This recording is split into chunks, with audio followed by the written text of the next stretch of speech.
Yakuza Komba. Hakuna. Hakuna. There's no one else like Jesus. There's no one else like him. There's Fungua kinywa chako, mwadhimishe Bwana. Tumia maneno yako binafsi. Waimbaji wametusindikiza. Tumia maneno yako binafsi. Liadhimishe jina la Bwana. Mwabudu Bwana kwa maneno ya kinywa chako. Mwambie unatawala maishani mwetu. Wewe ni mfalme maishani mwetu. Wewe ni mfadhili wetu. Wewe ni mwalimu wetu. Wewe ni mganga wetu. Wewe ni mlinzi wetu. Wewe tumaini letu, wewe kimbilio letu. Hatuna mwingine kama wewe. Mbinguni hayupo, duniani hayupo, majini chini ya dunia hayupo. Uko peke yako Jehova. Rabadosataya. Pokea sifa. Ndio. Hakuna mwingine wa kufanana na wewe Bwana. Wewe ni mfalme. Wewe ni mfalme. Wewe ni mfalme maishani mwetu. Wewe ni Bwana maishani mwetu. Wewe ni Mwokozi maishani mwetu. Wewe ndio kimbilio, ndio ngome imara. Asante kwa kuwa Mungu wetu na sisi kwa watu wako. Asante kwa kuwa baba yetu na sisi kwa watoto wako kwenye familia. Asante kwa kuwa mchungaji wetu na sisi kwa kondoo zako kwenye zizi. Asante kwa kuwa jemedari wetu na sisi kwa askari wako kwenye jeshi. Asante kwa kuwa mkulima kwenye shamba lako na sisi kwa matawi ya mzabibu. Yesu Kristo, be glorified. Na saa hii tena tuko tayari kwa wanafunzi ya darasa lako, na wewe ukawe mwalimu wetu, ukitufundisha namna ya kutembea katika mapenzi yako na kulitimiza kusudi lako. Pokea sifa, pokea tukuzo, pokea heshima, pokea adhama, mfalme wa falme. Tunakutegemea na tunakuamini. Katika nguvu yako na uwepo wako utamhudumia kila mmoja wetu sawa sawa na anavyohitaji kwenye point ya uhitaji wake. Karibu Roho Mtakatifu. Karibu Roho Mtakatifu. Karibu Roho Mtakatifu. Tunakutegemea. Na watu wote tuseme amen. Nipe makofi yanayostahili. Thank you Jesus. Thank you Lord. Thank you. Hallelujah, hallelujah, hallelujah. Hallelujah, hallelujah, hallelujah. Tunaweza keti katika uwepo wa Bwana. Asanteni waimbaji, Mungu awabariki. Apewe sifa Yesu. Tupige hatua. Somo letu tunajifunza namna ya kumtumikia Mungu kwa karama zetu na vipawa vyetu ambavyo Mungu ametujalia katika Roho Mtakatifu. Kutambua huduma yako, kutambua karama yako, kutambua kipawa chako na kukitumia ipasavyo. Tumesimama kwenye Waefeso ile sura ya 4. Amen. Mstari wa kwanza mpaka mstari wa 15.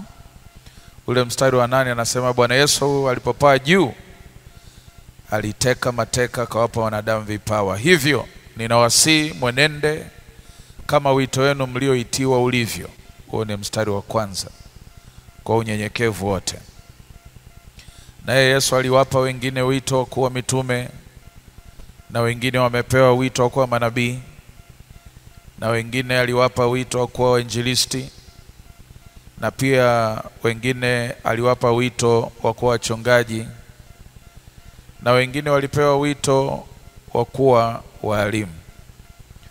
kwa kusudi la kuwakamilisha watakatifu, kazi ya huduma itendeke, mwili wa Kristo ujengwe, na hata na sisi waumini wote tutakapofikia umoja wa imani na kumfahamu sana mwana wa Mungu, hata mtu wa Mungu kuwa mkamilifu kabisa, hata na sisi waumini wote tukue na kufika kwenye cheo cha utimilifu wa Kristo, ili tusiwe tena watoto wachanga tukichukuliwa na kutupwa huku na kule na kila upepo wa elimu, kwa hila za watu, kwa ujanja, tukizifuata njia za udanganyifu.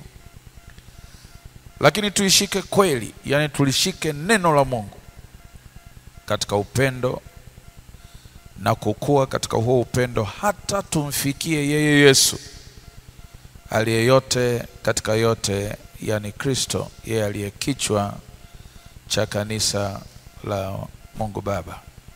Tulisoma pia katika Warumi 12 ule mstari wa 6 hadi wa 8, tuna karama zilizotofautiana, kila mmoja kutokana na neema aliyopewa.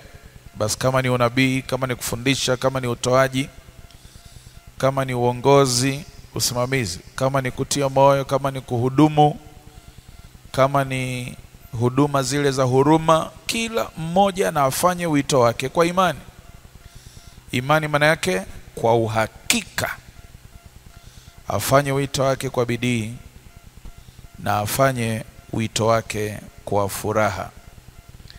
Basi kila mmoja wetu amepewa ufunuo wa Roho Mtakatifu kwa faida ya wote. Kwa hiyo mtu na tuhesabu hivi, hiyo ni Wakorintho wa kwanza sura ya 4, kwamba sisi wote ni watumishi wa Kristo na mawakili wa siri za Mungu. Na kitu kikubwa kabisa kinachohitajika katika sisi watumishi wake, mawakili, ni mtu aonekane kuwa mwaminifu. Jina la Bwana libarikiwe sana. Basi kwa nini tunajifunza tunachojifunza? Tuliona mambo matatu. La kwanza ni ili kugaranti ustawi.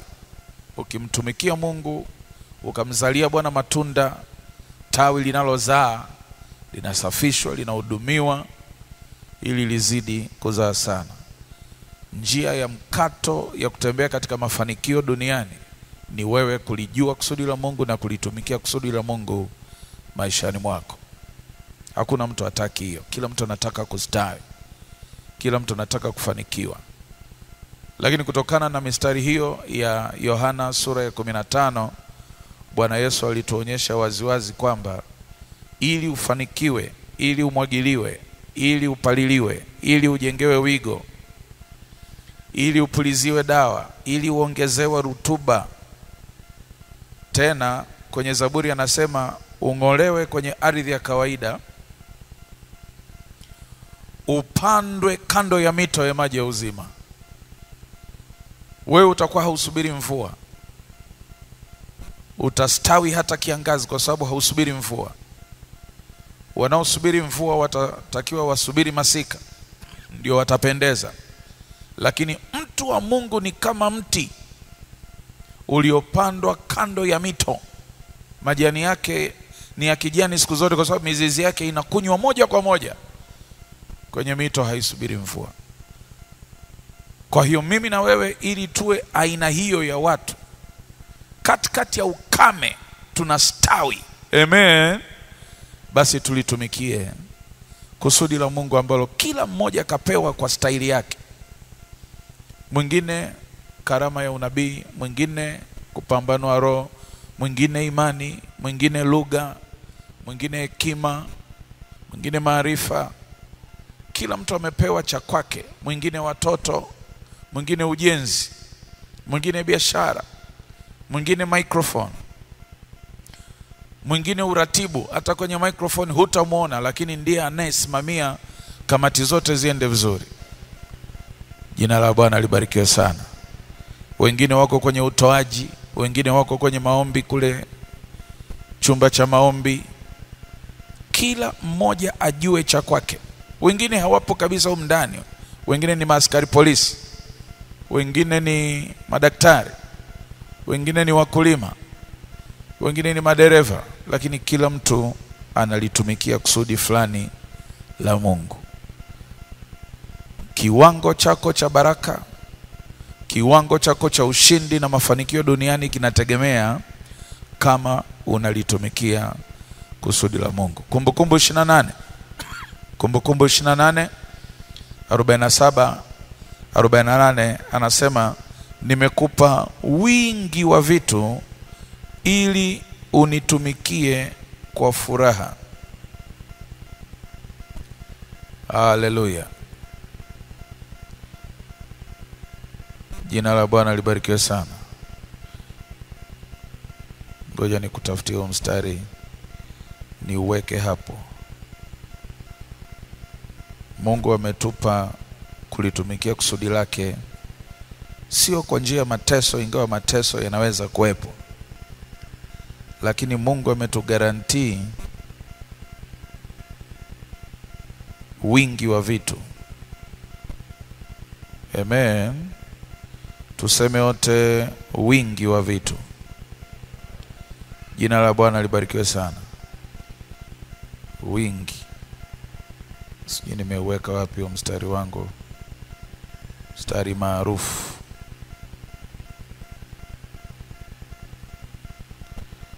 Thank you Jesus, thank you Jesus. Kumbukumbu la Torati sura ile ya 28.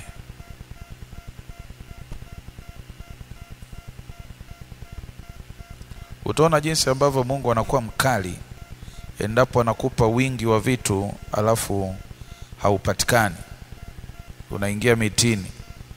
Kusudi la Mungu la kukupa wingi wa vitu ni ili ulitumikie kusudi lake. Apewe sifa Yesu. Okay. Nisaidieni kusoma kutoka ubaoni 1, 2, 3. Kwa sababu haukumtumikia Bwana Mungu wako kwa furaha na kwa moyo wa shukrani katika wingi wa vitu nilivyokupa. Ngoja niongeze thamani.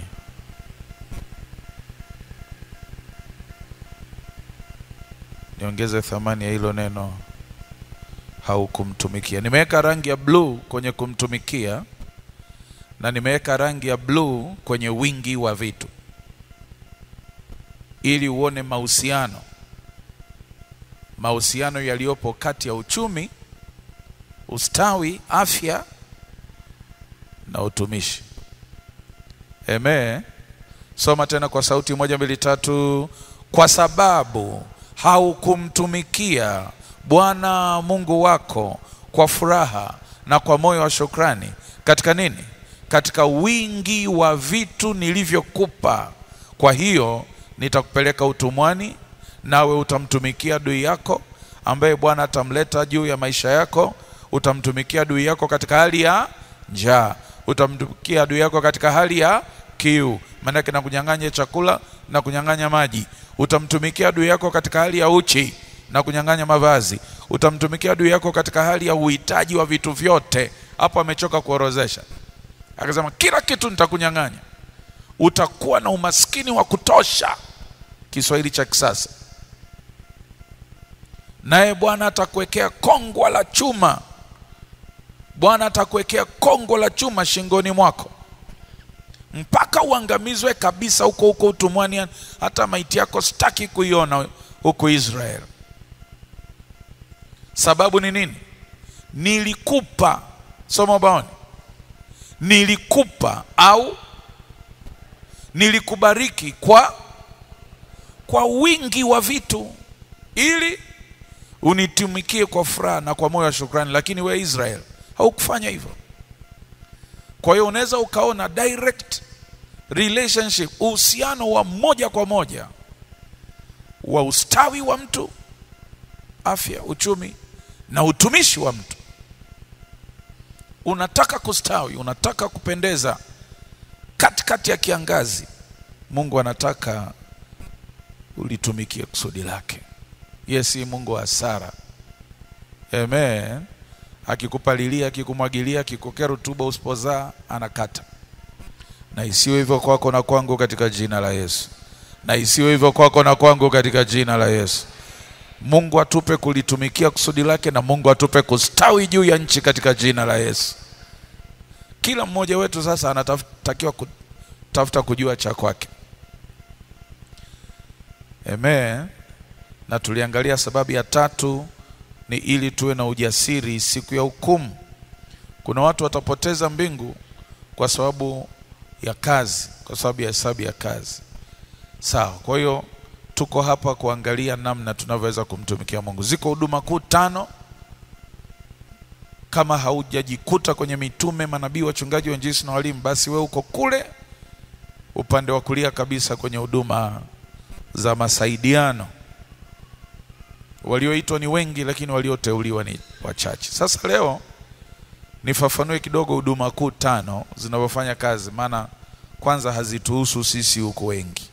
Lakini sio mbaya ukijua. Sio mbaya ukijua. Ningekuwa ninaongea na watu ambao wanasimama mbele kanisani zaidi, ningeenda kwa kina.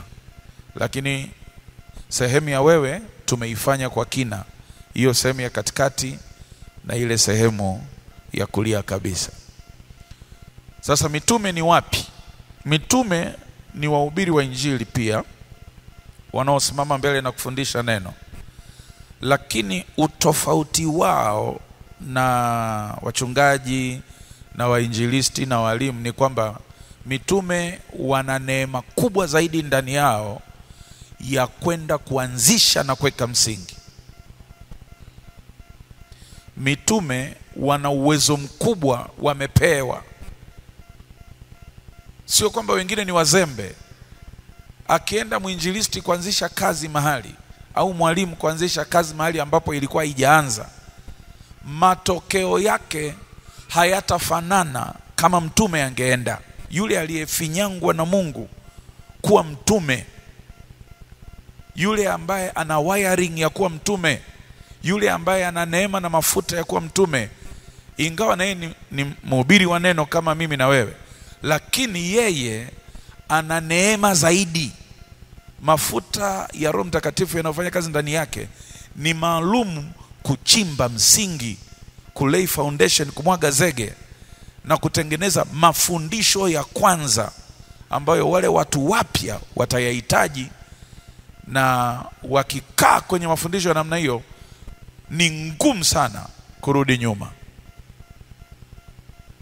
Akienda mtu mwingine kuanzisha kazi mpya ambaye sio mtume ndani yake, labda ni mchungaji, labda ni mwinjilisti, labda ni mwalimu, ni rahisi ile kazi kuswasua, kuchechemea.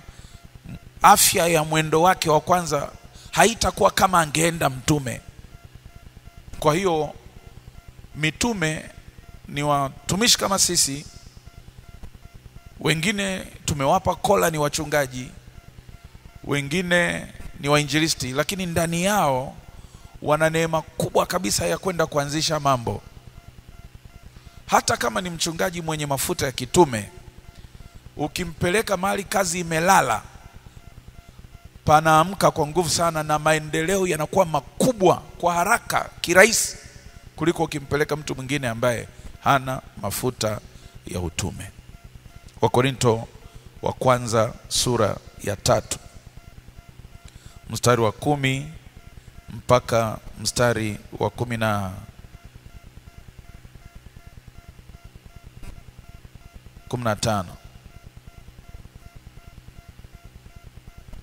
Utaona mtume Paulo anaongea kuhusu utume wake, yeye kama mtume. Nisaidieni kusoma Wakorinto nimesema wa kwanza au wa pili? Ngoja nikague. Inawezekana ni wa kwanza alafu mimi nimeandika Wakorinto wa pili ubaoni.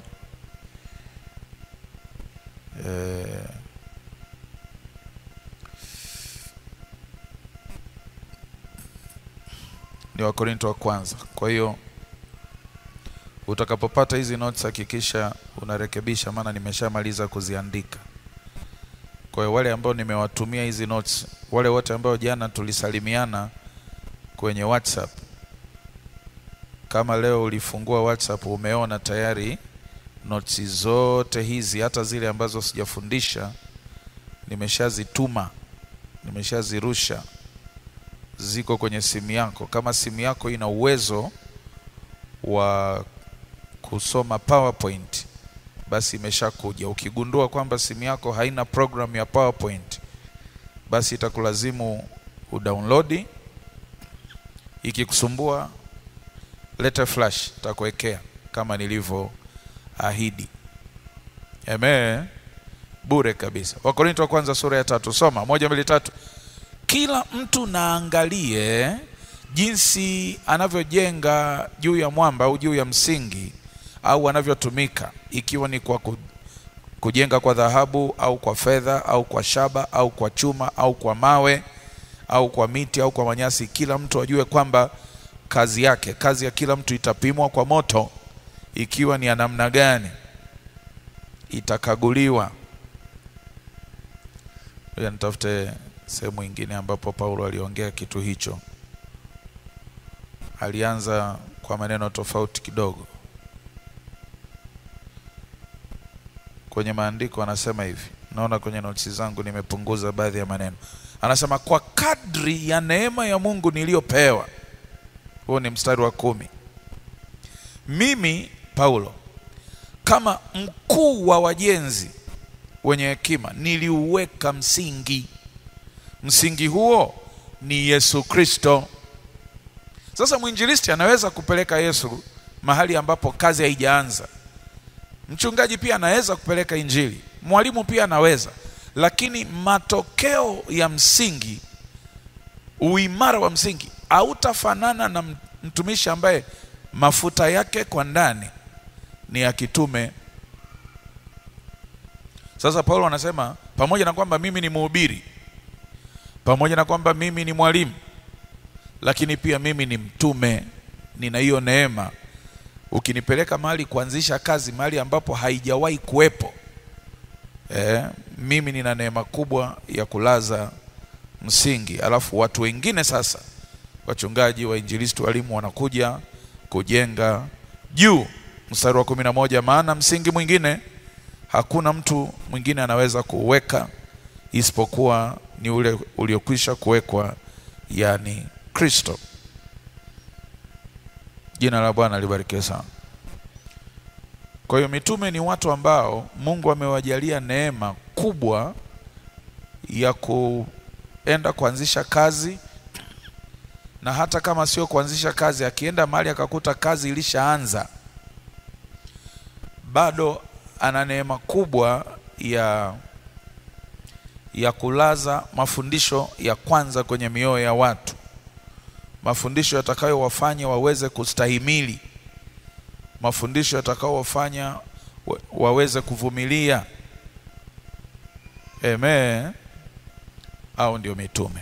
Lakini huduma yake kubwa ni kufundisha neno, kuhubiri injili na kadhalika. Na niseme kitu kingine, ndani ya mtume kuna kuwa na karibu ofisi zingine zote na karama zingine zote. Mitume na manabii ndio waliopewa kubeba karama zingine zote, zinaweza zikafanya kazi ndani ya mtume au ndani ya nabii. Sisi wengine walimu unapewa ualimu, hizi zingine unaweza ukaazimwa. Lakini mtume ana karibu zote unazoziona zinafanya kazi ndani ya mtu mmoja, au zinaweza kufanya kazi ndani ya mtu mmoja, kwa sababu kule anakokwenda inabidi acheze ofisi zote. Anakwenda kuanza kazi mpya. Kama sio kuanza kazi mpya, kazi imeshaanza, anakwenda kupeleka mafundisho ya msingi ili kujenga imani za watu juu ya msingi. Manabii pamoja na kwamba anaweza akawa ni mwalimu, mchungaji, mhubiri, lakini mafuta au karama kubwa iliyo ndani yake ni kuona vitu ambavyo sisi tunaweza tuzivione, na kusikia katika ulimwengu wa roho vitu ambavyo wengine wanaweza wasisikie, na kutupasha habari, maonyo, maelekezo na kadhalika. Huyo ni nabii. Anaweza asiwe pia na uwezo wa kufundisha sana au kuhubiri sana. Anapenda zaidi kukaa kwenye maombi, mzigo wake ni kukaa na Mungu zaidi kuliko na watu. Wako manabii ambao sio wafundishaji, wako manabii ambao sio wahubiri, lakini anakaa zaidi kwenye maombi muda mrefu kusikia kutoka kwa Mungu, na akitoka anakuja na ujumbe kuhusu labda mwaka ujao ni mwaka wa aina gani, uchaguzi huu umekaaje, kanisa lifanyeje ili mambo yaende vizuri, kama kuna makosa yanaendelea ndani ya utumishi anayarekebisha. Huyo ni nabii. Kwa hiyo kuna manabii ambao ni wafundishaji, kuna manabii ambao hawana kufundisha, wanakusikia, kuona na kuleta habari. Apewe sifa Yesu. Ni mruke mwalimu, ni mruke mchungaji, niende kwa mwinjilisti. Mwinjilisti ni mfundishaji wa neno pia, ni mwalimu wa neno pia, ni mhubiri wa neno pia, lakini neema kubwa inayofanya kazi ndani yake ni ya kuwavuta watu kwa Yesu. Sina maelezo inakuwa kwaje, lakini anaweza kusoma mstari ule ule aliosoma mwalimu mbele ya watu, akasoma mstari ule ule aliosoma mchungaji mbele ya watu, lakini ushawishi wake wa kuwaleta watu kwa Yesu na kuwafanya watu wakubali kumpokea Yesu, ule ushawishi unakuwa mkubwa kuliko akifundisha au akihubiri mwalimu au mchungaji. Neema ya kuwavuta watu kumpokea Yesu ni kubwa sana. Huyo anaitwa mwinjilisti. Anaweza siwe na pointi ya kwanza, pointi ya pili, anaweza siwe na michoro. Anaweza akasimama na mstari mmoja tu akafunga Biblia akaongea saa moja, lakini anashawishi zaidi, anahamasisha zaidi, ananyanyua moyo zaidi wa mtu aliyeinama. Huyo anaitwa mwinjilisti. Mtu kama marehemu Billy Graham, tunamuita reverend, tunamuita mchungaji ndio, lakini huduma yake ni ya kuwasomba watu kuwaleta kwa Yesu.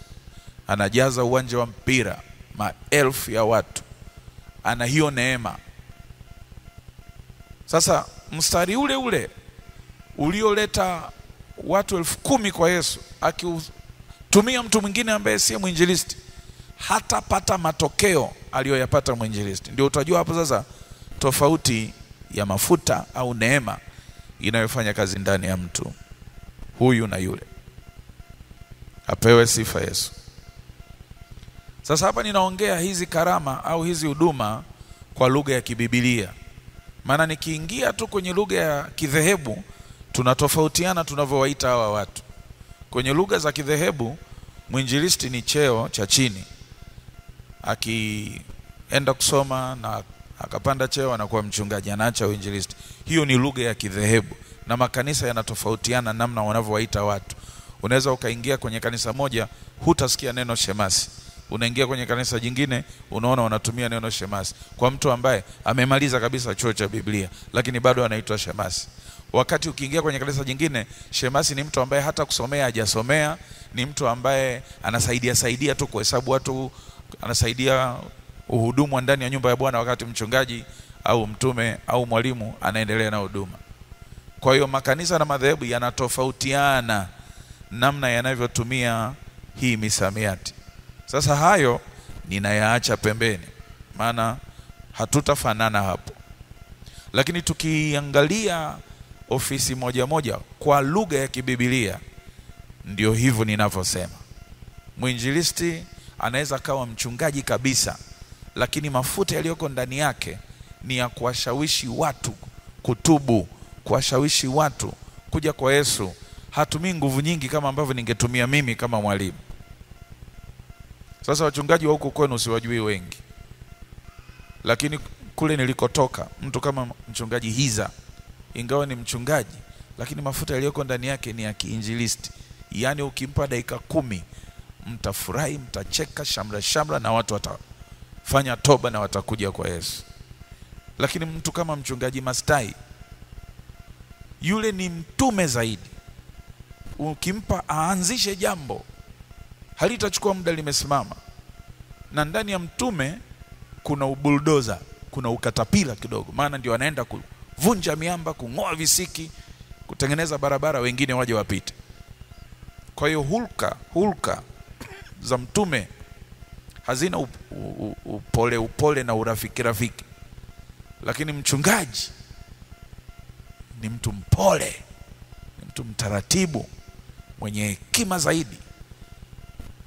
Kwa waganga ambao mtume amewararua na mwinjilisti amewararua, mchungaji anajua namna ya kumrejeza yule mtu kwa upole, na yule mtu akasimama, akatiwa moyo, akaendelea. Kwa hiyo mwinjilisti akishaleta watu kwa Yesu, huduma inayotakiwa ya kuwalea wale watu ni huduma ya mchungaji. Mchungaji na yeye ni mfundishaji, ni mwalimu. Kazi yake sasa ni kulitunza lile kundi, na kwa mashauri na kwa hekima na kwa mafundisho, kwa waganga waliovunjika, kwa rejeza waliopotea. Ana namna nzuri sana ya kuhakikisha watu wanakuwa comfortable. Sina Kiswahili cha comfortable, lakini wanajisikia vizuri, wanajisikia salama. Anaka upole. Ukikuta mchungaji mraruaji ambaye kukufyatua mbele ya watu haoni shida, huyo sio mchungaji kwa ndani. Inawezekana ni mwinjilisti au inawezekana ni mtume, ndio huwa wana hulka za namna hiyo. Zote mbili lazima ziwepo kanisani, kurarua na kuganga. Apewe sifa Yesu. Kwa hiyo mwalimu anakuwa na upole, yeye mzigo wake ni mtu aelewe. Amen. Mchungaji mzigo wake ni kondoo, nabii mzigo wake ni Mungu anasemaje, mwinjilisti mzigo wake ni watu watubu. Jina la Bwana libarikiwe sana. Kwa hiyo kwa ufupi iko hivyo. Sio somo lenu, lakini sio vibaya ukilamba kidogo ukajua, usiwe gizani kabisa. Angalau umepata hizo dondoo kidogo. Sasa leo wajibu wangu ulikuwa ni kukuonyesha wewe, maana jana tumemaliza zile orodha zote. Leo ilikuwa ni kukufundisha, unajuaje cha kwangu ni hiki na sio hiki. Apewe sifa Yesu. Unajuaje wito wangu kwa hakika ni huu na sio huu. Na hiki niliwahi kufundisha hapa zamani kidogo, lakini nilifundisha ibada ya asubuhi. Ibada ya asubuhi ya morning glory. Na tuliahidi wakati mwingine basi tutakuja kufanya jioni. Basi huu ndio wakati ambao Bwana amekusudia. Sasa unapoendelea kujitafuta, nilikwambia jana kila mtu ana wito wake. Wakati unajitafuta, shiriki huduma za pamoja, na nikaziorodhesha, ziko za sura tofauti. Labda uimbaji, labda maombi, labda misheni, labda ujenzi, labda kamati ya fedha, labda vijana, labda watoto, labda fellowship. Shiriki, yani shughuli ziko nyingi za ndani na nje ya kanisa. Wakati unaendelea kujitafuta, utakutana tu na ya kwako. Sasa nataka nikupe ishara. Utajuaje nimefika kwamba hii ni ya kwangu, ili sasa nipunguze nguvu kwenye mengine, niweke nguvu kwenye hili. Amen. Kuna mambo kama 7. Taenda haraka kidogo, usijaribu kuandika kila kitu, andika tu baadhi ya mistari nitakayokuambia. Cha kwanza, angalia katika karama, vipawa na utumishi mbalimbali, ni kipengele kipi au ni eneo lipi wewe moyo unapenda.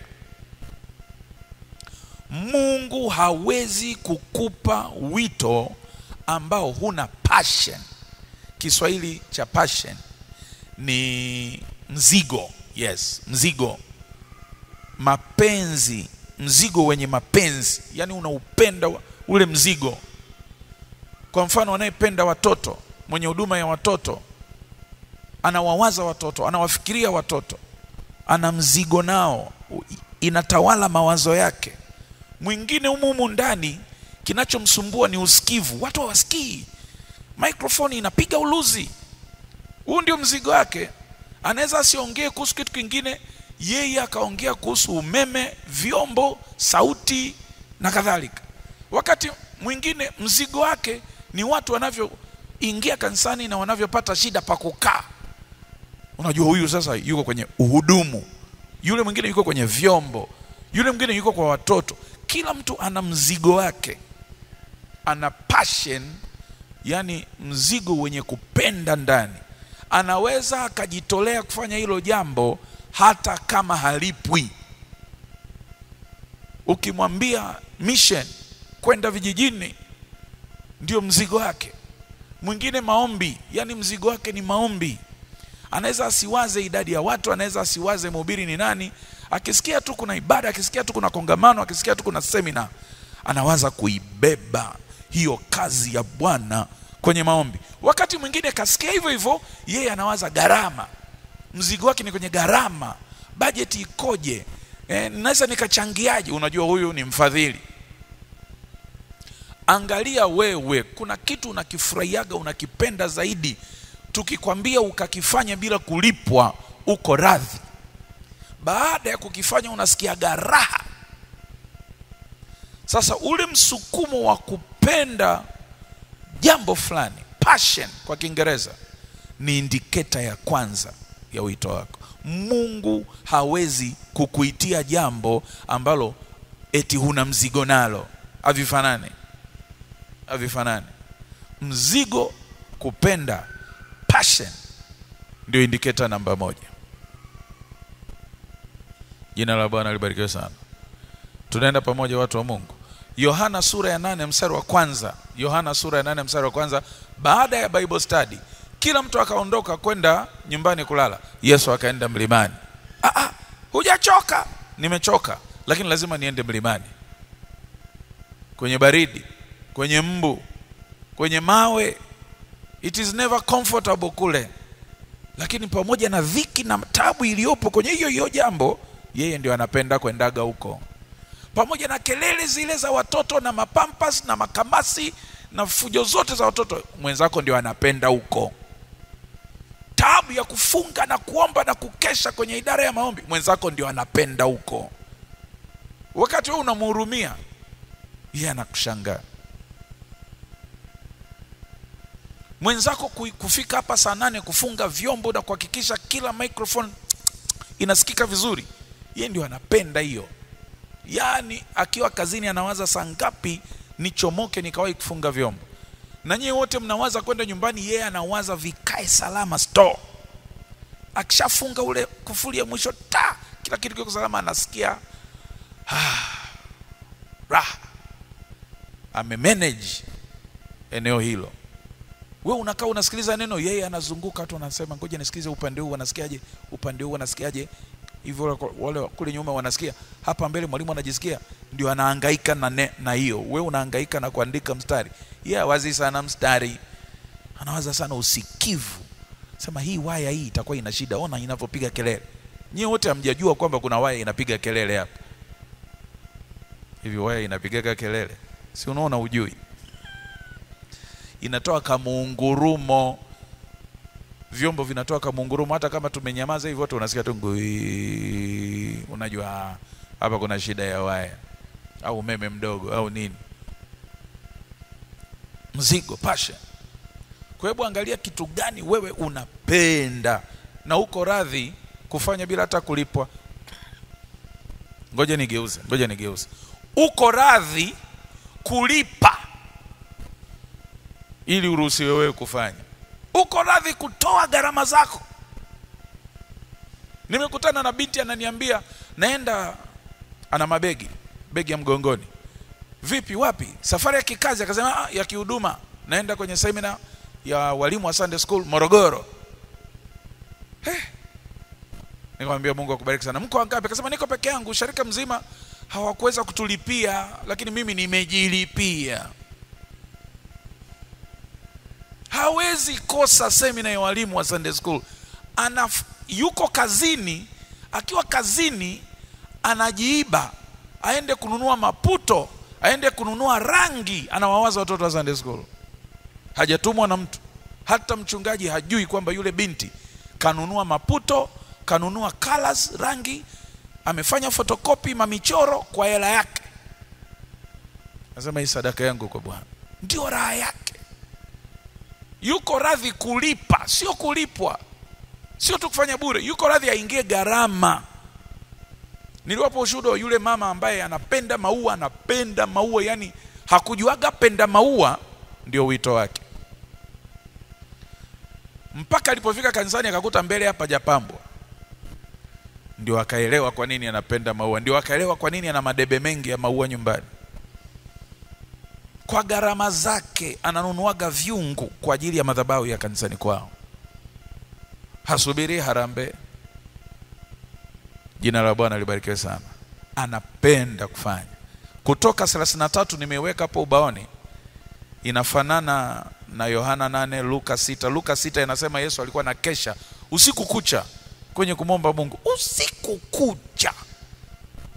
Hana madeni, hana magonjwa, lakini mzigo wake ni maombi. Anaombea watu wengine. Yeye mwenyewe hana shida, hana madeni, hana magonjwa, lakini alikuwa na keshaga paka asubuhi. Ana mzigo na kondoo. Apewe sifa Yesu. Sasa kutoka 33 inaeleza habari ya Moses. Musa alikuwa na kijana mmoja anaitwa Joshua. Biblia inasema kwenye mstari wa 11 Joshua ni kijana, lakini akimwona Musa anaingia hekaluni, Joshua alikuwa anacheza mpira na wenzake, anatupa mpira, anakimbia kwenda na Musa. Mzee, nisubiri twende wote, usifunge mlango. Wenzake wanamwambia Joshua, unaenda wapi? Tunashinda huko. Akasema naenda na Musa.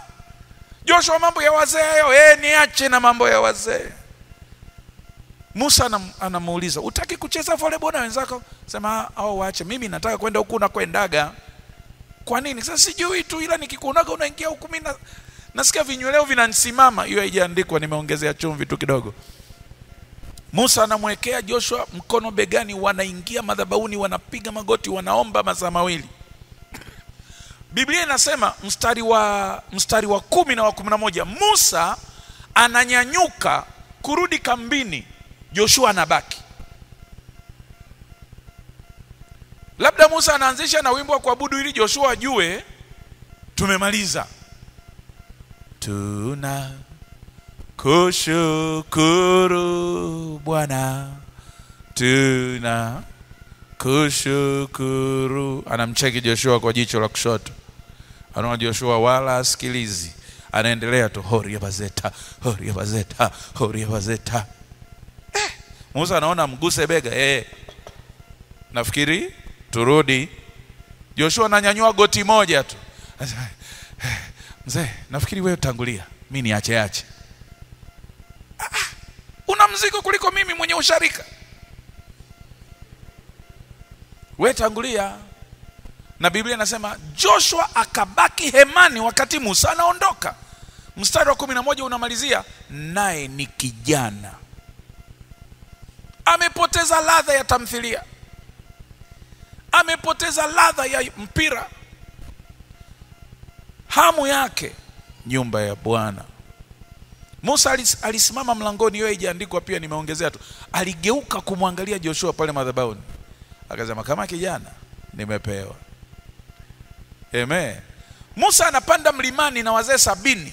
Joshua akajichomeka kwenye foleni, ingawa sio mzee. Wakiwa mlimani, Mungu ameshawagawia roho ya Musa wale wazee. Musa akaitwa kileleni. Musa akawaambia wazee, nimeitwa mimi tu huku, msije, mnisubiri hapa. Kama kuna mtu ana neno, yuko nabii Nadabu, yuko mzee Haruni, msubiri hapa. Musa akapanda mlimani, akapotelea mlimani wiki 2, wiki 3 hajarudi. Wazee wakasema, Henoko aliondokaga hivi bila kuaga. Huyu Musa hayupo. Mtu unakula nini wiki 3 huko juu? Huyu kashaenda, turudi tutelemke tuwaambie watu kwamba hatujui aliyompata Musa. Joshua akagoma kushuka, wakasema dogo twende, sisi tumeona jua kabla yako. Kuna mtu anaitwa Henoko aliondokaga hivi bila kuaga. Twende. Joshua akafikiri, akasema nendeni, mniache. Wewe dogo, nendeni. Wakatelemka. Tafikiri nilikuwepo. Siku ya 40 Musa anafungua pazia la wingu, alishangaa Joshua yupo. wazee wako wapi? Wazee waliteremka siku ya 21. Na wewe umekula nini? Mkate uliisha siku ya 23. Kwa hiyo nipo tu. Musa akasema moyoni, nimemwona mtu atakayerithi mabegi yangu. Siku Mungu anamwambia Musa, Joshua, mtangaze mbele ya watu. Wazee walilalamika, wakatupa mikono juu, wakalalamika, huyu dogo tumemwona anavyozaliwa, huyu mdogo tumemfundisha Sunday school, leo ndio anatuongoza sisi. Musa akasema, mkimaliza kurusha mikono juu mtashusha. Joshua amechaguliwa. Hiyo haijaandikwa pia.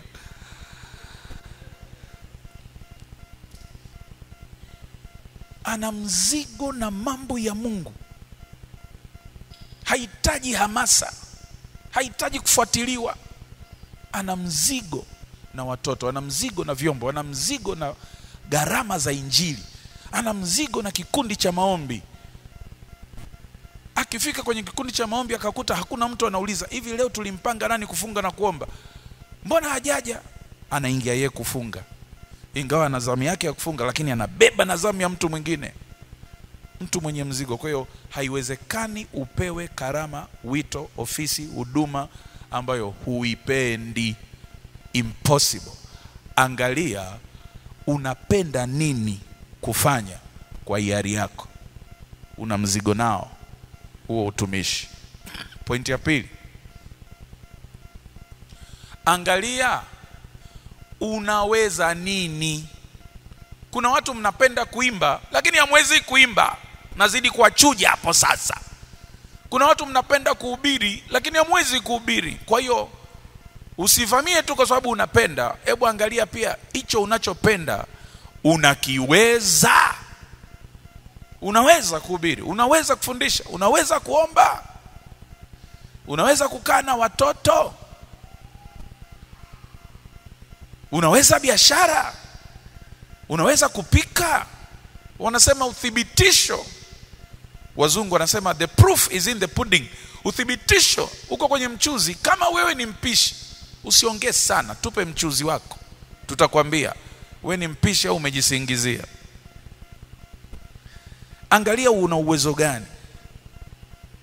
Luka sura ya 4, Roho wa Bwana Mungu yuko juu yangu, amenipa uweza, amenipaka mafuta kuwafungua waliofungwa. Mimi situmii nguvu kushika mistari hivi, mimi situmii nguvu, naweza tu.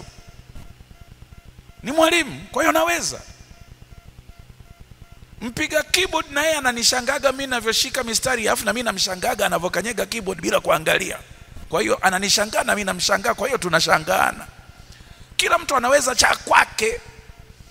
Kama una miezi 6 hujaweza KC, wewe sio mwanamuziki, usisumbue watu. Labda wewe ni muitikiaji.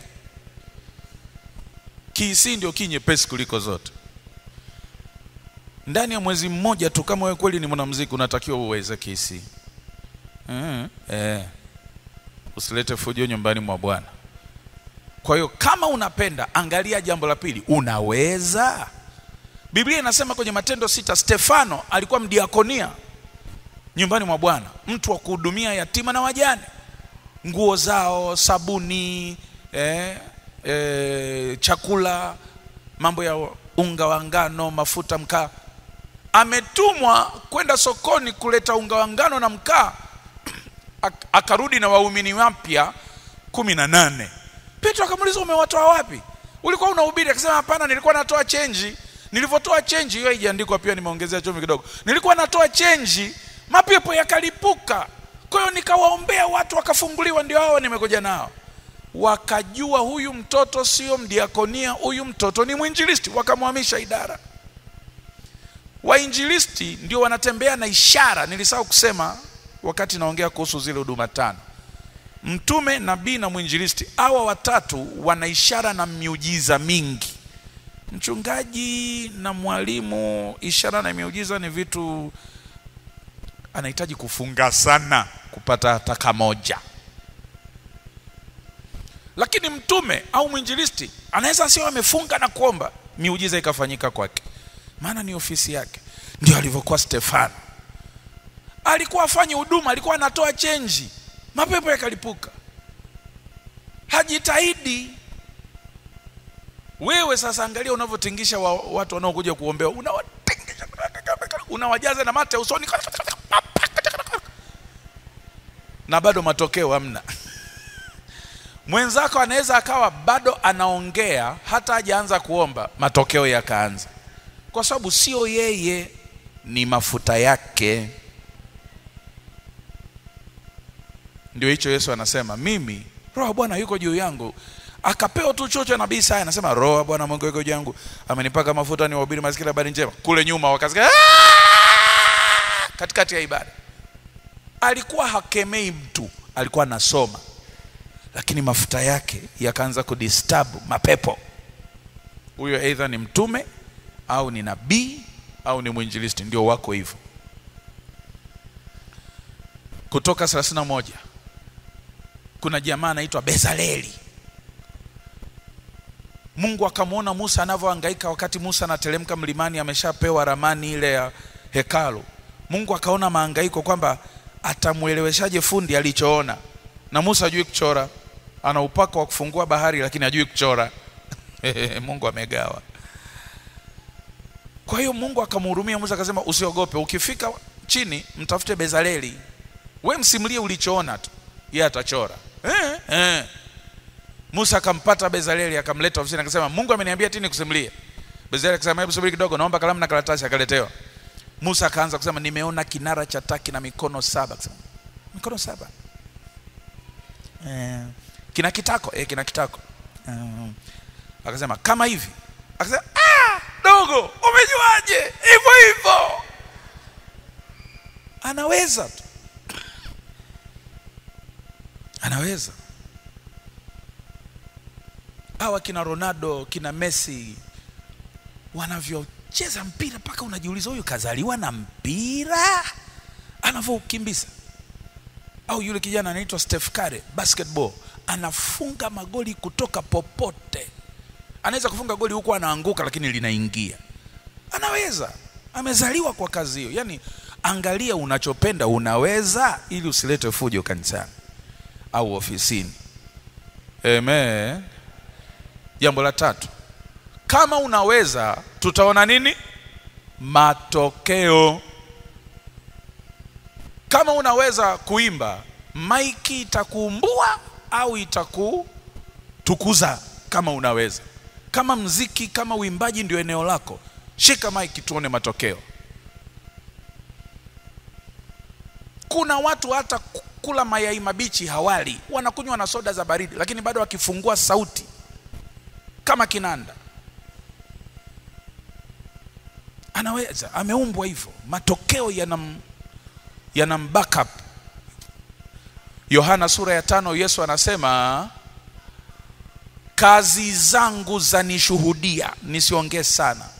Nikiongea sana itasaidia nikijitukuza mwenyewe, lakini kazi zangu, angalieni kazi zangu. Yohana aliuliza, hivi ni wewe au tumtazamie mwingine? Yesu akusema ni mimi. Akasema vipofu wanaona, nendeni mkamwambie Yohana, vilema wanatembea, wakoma wanatakaswa, wenye njaa wanalishwa. Kazi zangu zanishuhudia. Kama kuna mtu anaweza kuduplicate nilichofanya na afanye. Marko 16, ishara hizi zitaambatana na wale waniaminio. Ishara. Na Biblia inasema Yesu alipomaliza akatwaliwa juu, nao wakatoka wakahubiri kote kote, Bwana akitenda kazi pamoja nao na kulithibitisha lile neno kwa ishara. Neno lao Mungu anakuja kuthibitisha kwa ishara. Ulikuwa watafuti, walikuwa wanajulikana watu wa njia hii wa Kristo. Kulikuwa na ishara, matokeo. Amen. Walikuwa wanawalaza wagonjwa barabarani ili Petro akipita angalau kivuli kiwaangukie. Matendo sura ya 5. Mungu akafanya kwa mitume, mikono ya mitume, miujiza ya ajabu. Kulikuwa na matokeo. Sasa wewe hebu angalia, tukikukabidhi watoto, wanakupenda au wanalia? Kuna klipu moja ilikuwa inatembea kwenye mtandao ya mwalimu mmoja ambaye inaelekea aidha aliondoka pale shuleni au alienda masomoni. Sasa akarudi siku moja, akapita tu shuleni awasalimie. Watoto walilia kutoka madarasani. Walikimbia watoto kutoka madarasa yote, wanamrukia, wanamdandia, walimfunika yule mwalimu. Wanalia. kwa kumwona, kwa sababu ya upendo ulio kati yao. Wewe je? Watoto wanalia kwamba unaondoka au wanatoa sadaka ya shukrani kwamba unaondoka?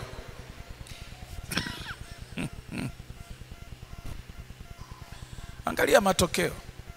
Kijana mmoja akamlazimisha dada yake kumfadhili kwenda studio kuimba. Dada akamwambia, mimi sikuoni wewe kama mwimbaji. Akasema, dada wewe support tu utaona. Dada akajipiga piga, akamlipia wimbo mmoja. Akalipa laki ngapi sijui, akatengenezewa wimbo wake. Baada ya wiki akarudi na flash. Dada, mambo yamejipa, flash hii hapa. Dada alikuwa anasuka pale kibarazani. Akasema, haya niweke kwenye redio nisikie. Kijana akachomeka ule wimbo, ukaimbwa, akaweka sauti ya juu kabisa pale. Mmoja jikoni akasema, huyo nani anaimba? Akasema, ni mimi huyo, ni mimi huyo. Wimbo ulipoisha akamuuliza, dada unaonaje? Dada akaguna tu kuwa na suka mabudo. Akasema, huo wimbo unaweza ukaugeuza wewe wa Christmas. Akasema, dada una maana gani? Akasema, ili ni usikilize mara moja kwa mwaka. Akamwambia, mdogo wangu njoo, wewe sio mwimbaji. Yaani usihangaike kupeleka huo wimbo popote. Tafuta kitu kingine. Matokeo yataongea kama umepatia. Tukikupa pesa, mwenzako tukimpa tu pesa, tayari imezaa. Anaweza tu, pamoja na vikwazo vyote. Wewe ni shahidi, ushakopa mara 4 kwenye jambo hilo. Hujatoboa bado. Hunayo mafuta. Tunaenda pamoja watu wa Mungu.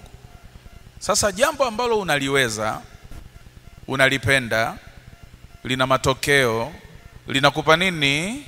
Amani. Hebu angalia, baada ya kufanya jambo unasikiaga nini moyoni? Ile passion. Samani, ile passion, point ya kwanza, ni msukumo wa kwenda kufanya. Unapenda kufanya.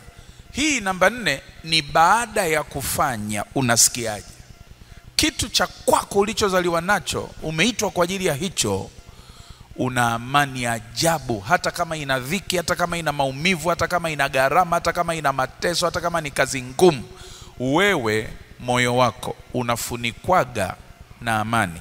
Moyo wako unalipwa mshahara wa amani na furaha ya ajabu baada ya kumaliza kufanya ulichotakiwa kufanya. Kutoka 33 mstari wa 14, Mungu akamwambia Musa, pamoja na kwamba nimekupa kuwaongoza watu wenye shingo ngumu.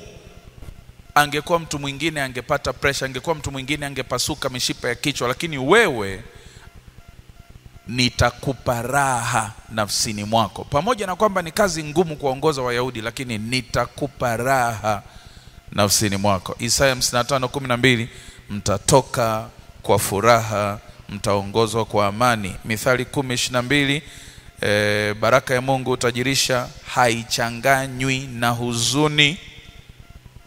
Zaburi 16:11, mkono wa kuume wa Mungu kuna mema. Kwa Kiingereza kuna raha. Jambo la 5, unajuaje nimejipata au niendelee kujitafuta? Angalia sasa kitu kinachokula muda. Kitu unachopenda, una amani nacho, kina matokeo mazuri, lazima utakipa muda wa kutosha. Ndio maana kwenye Kutoka 33 unaona Joshua anatafuta muda wa kwenda nyumbani mwa Bwana pamoja na Musa, na hata kukaa muda wa ziada wakati Musa anatoka. Mathayo 14 inaeleza jinsi ambavyo Yesu alikuwa amezungukwa na watu wa heshima sebuleni kwake. Mkuu wa wilaya, mganga wa wilaya, hakimu wa wilaya, watu wakubwa walikuwa sebuleni kwake. Lakini saa ya maombi ilipofika, aliwaaga. Hakusubiri wamuage, alicreate time. Alipangua ratiba apate muda wa kwenda kwenye maombi. Wewe unashikaga simu, unaleta visingizio, unatuma na message, wapendwa, naomba muendelee, nimepata wageni, tupo pamoja, malizia, kiroho. Yesu hakuangalia kuna mgeni gani sebleni. Alimwambia thank you for coming, please go. Asante kwa kuja, naomba uende. Na Biblia inasema walipochelewa akawalazimisha kuondoka, akapanda mlimani. Unatafuta muda, jambo lako huwezi ukalikosea muda. Kitu unakisubiri kwa hamu kitatafutiwa muda. Amen. Point ya sita. Jamani, kuna mtu anaweza akashikilia hizi saa za moshi, naona zinaenda haraka. Point ya 6, kitu chako ukishakikalia, wito wako ukiupatia, ukautumikia, unafungua milango ya baraka. Unachokifanya kinakuwa the source of blessings, kinakuwa chanzo cha mafanikio, chanzo cha baraka, chanzo cha kustawi. Mimi nimetafuta gari, yani nimedunduliza kupata gari. Niliposema tu naacha kazi nikaingia kwenye injili nikapata gari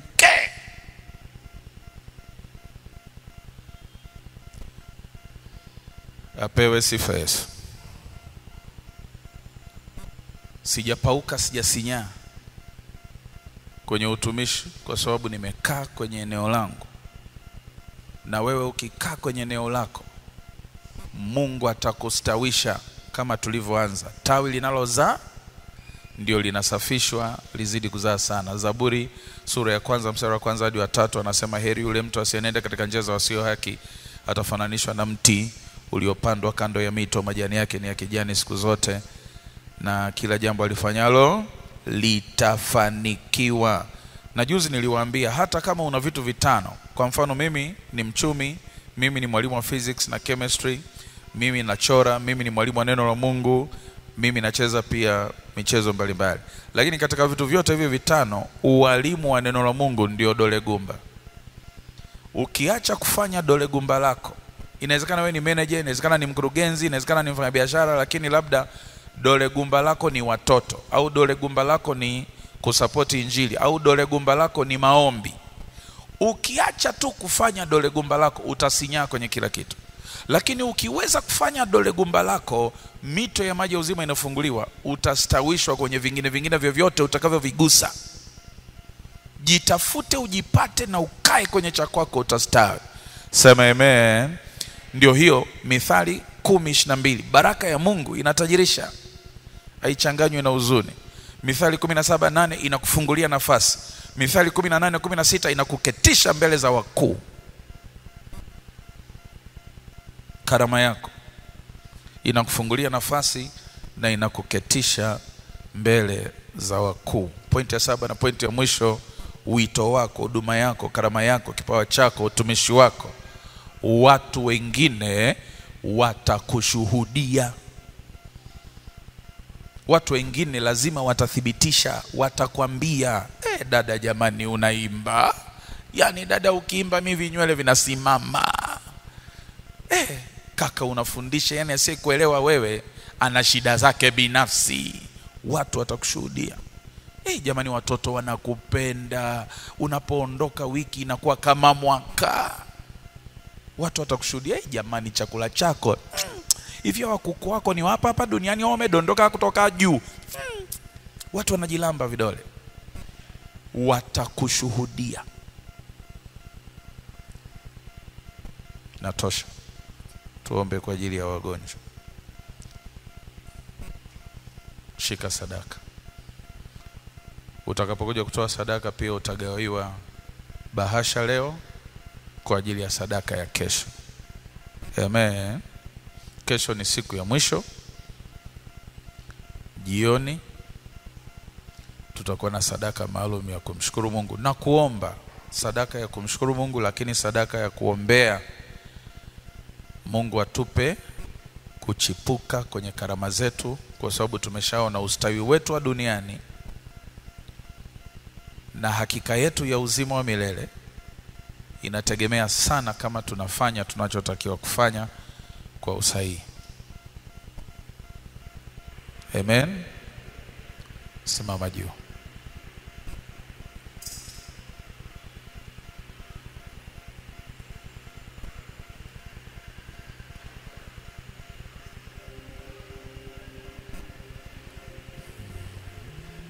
Bwana Yesu, ninakuja kwako,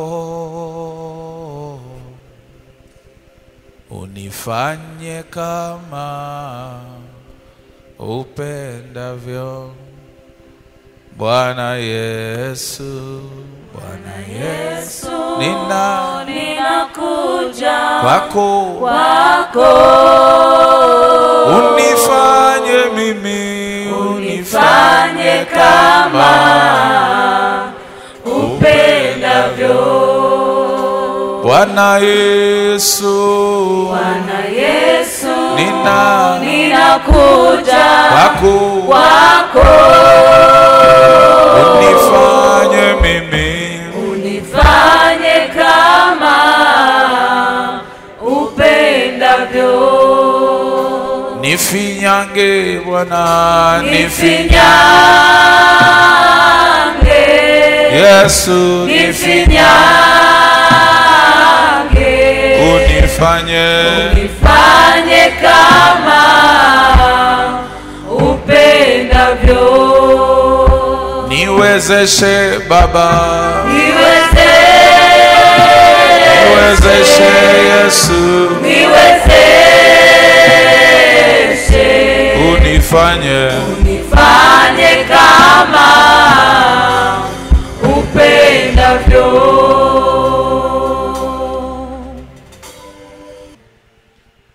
Mathayo 18:16 inasemaje?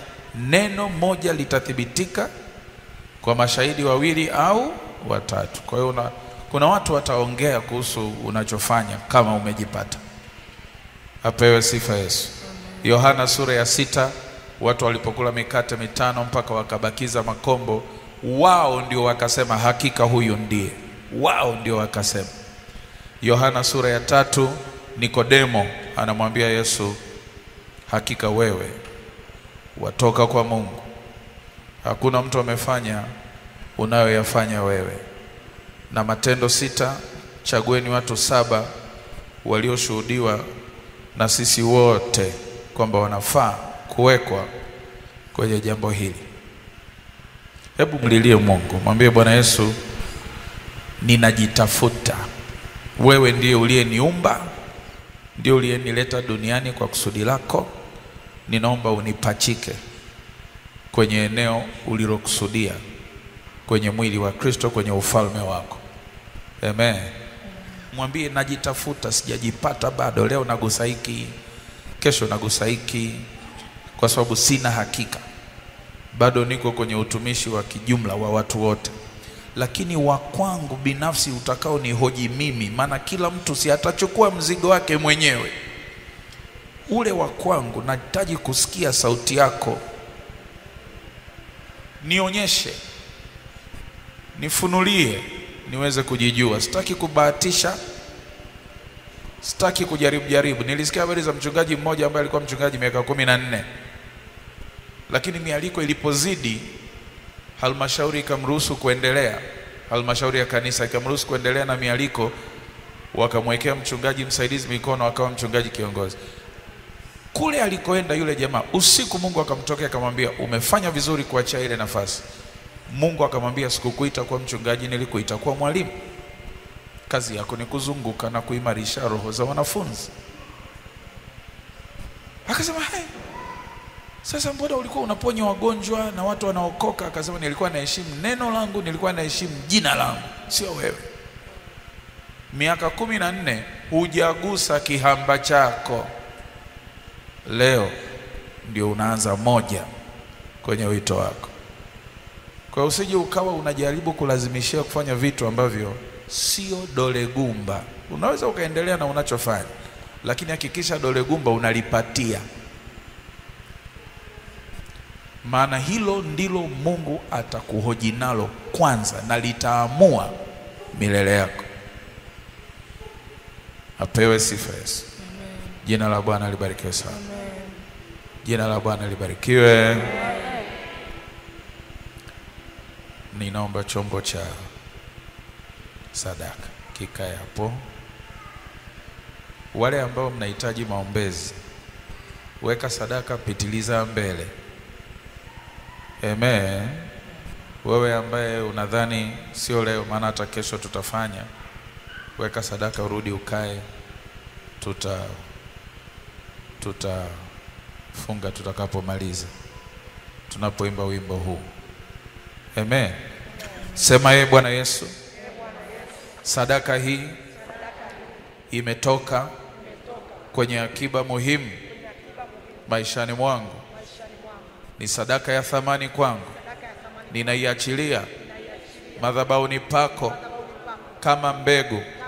Ninaomba mavuno yake yatakapokuja kwangu yaje kama maelekezo, yaje kama ishara, ili niweze kujua huduma ulioniitia, wito ulioniitia, kazi ulioniitia, karama ulionipa, vipawa ulivyoweka ndani yangu. Bwana, ninaomba vichipuke, ninaomba vionekane, nijue kwa hakika eneo la wito wangu katika jina la Yesu. Na kila nguvu ya adui inayozuia ukuaji wa vipawa ivunjike na kuharibika. Kila hila ya shetani inayojaribu kunichanganya nitoke nje ya wito wangu ivunjike na kuharibika katika jina la Yesu. Sema na mimi Bwana kwa lugha nyepesi, niweze kusikia, niweze kuelewa, niweze kupokea, niweze kutenda wito wangu, kazi yangu, huduma yangu, na ufalme wako ukapate kujengwa, ukapate kuimarishwa katika jina la Yesu. Na maisha yangu yakapate kustawi, yakapate kupendeza katika jina la Yesu. Nitakapomaliza kazi uniambie vema mtumwa mwema katika jina la Yesu. Naomba na kushukuru. Amen.